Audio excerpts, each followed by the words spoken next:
që janë të dedikuara për Kosovën, parashihet që të paguhen momentin, apo të vihen në dispozicion Kosovës, momentin kur marrëveshja nënshkruhet dhe ratifikohet në kuvend. Sepse siç e dini, pra si marrëveshje ndërkombëtare, edhe kjo ka nevojë që të ratifikohet në kuvend, andaj besoj që sapo ta kemi kuvendin e ri të konstituuar dhe ratifikimin e kësaj marrëveshje do të mund të përfitojmë edhe nga vënia në dispozicion e këtyre mjeteve. Tigoni Supi, gazetare në Kallza.com, kam një pyetje në lidhje me pakon e rritjes nga Komisioni Evropian.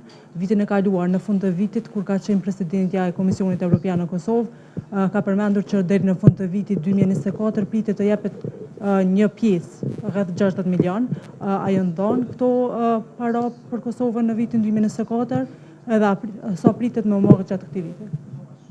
Faleminderit. Siç e dini, pra pakoja e rritjes, Kosova ka qenë ndër shtetet e para pra që ka negociu dhe ka dorëzu edhe planin e reformave sa i përket atyre që pritet zbatohen dhe që parashihet pra që çdo reformë e ekzekutuar apo e përmbushur të liroj mjetet cilat i vihen Republikës Kosovës në dispozicion. Siç e dini, 2/3 e kësaj pakoje pra janë financim kreditor që duhet kthehet, ndërkaq 1/3 komponent është financim si grant që vjen në formë të grantit të pakthyeshëm.